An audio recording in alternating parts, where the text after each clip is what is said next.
When I opened my eyes, it was still dark. After blinking a few times, I could make out that everything appeared normal. But what had woken me up? I glanced towards the alarm clock on the opposite side of the room, but something along the lines of a t-shirt was in the way.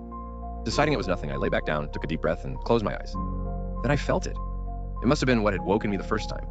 Something gently stroking along my jawline. Fingernails. My eyes shot open. I didn't dare move. I couldn't see anything, but I could feel it. This invisible hand grabbed my face, covering my mouth.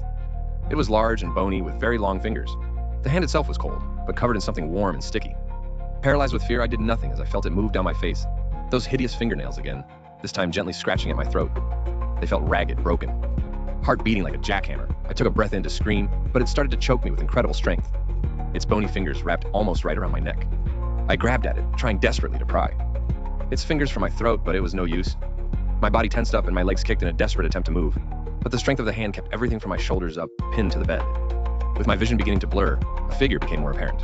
First, I saw the arm, bony, with bulging veins, and a ragged-looking sleeve ending just below the elbow. It was freakishly tall and extremely thin, narrow shoulders, and a long face surrounded by black matted hair. The creature's eyes were completely black, along with the two holes where its nose might once have been. Its jaw dropped well below its neck, open mouth exposing green, rotting teeth. All of this only became visible each time I blinked, then it would fade. Increasingly desperate, I clawed at my own throat, my short fingernails piercing the skin in an attempt to get under the creature's fingers. Feeling weaker by the second, I thought it was over. A hand grabbed my wrist, but this hand was soft, warm. It pulled my hand away from my throat, though my natural reaction was to put it right back. Two soft hands touched my face, shaking my head slightly. I didn't understand what was going on. I was being choked to death and someone was shaking my head. One hand moved, then a second later, smack! Someone was screaming my name. The creature had disappeared altogether, and I was struggling to breathe. The light was on, which made opening my eyes difficult at first. My girlfriend was there. She was leaning over me, looking absolutely terrified. She was saying something, but my heart was beating so loudly in my ears, I couldn't hear a thing. After a few minutes, I'd mostly caught my breath. With my girlfriend's assistance, I managed to sit up. What the fuck was that about? Some sort of nightmare? Must have been. She touched the side of my neck. It felt sore. Are you okay? You're bleeding quite a bit. I looked at her. I didn't know what to say.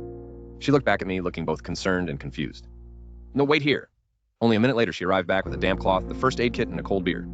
She handed me the beer and asked me what exactly I'd been dreaming about. As I talked, she began to clean the blood off of my neck and hands. God, that's fucking scary. What is it with you and nightmares? I don't know, babe, I replied as I took a sip of my beer.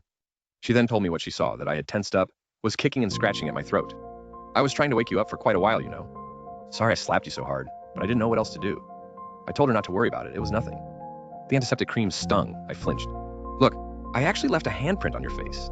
She turned my chin to face her, to see it better. Her eyes grew wide. She gasped, slapped her hand over her mouth.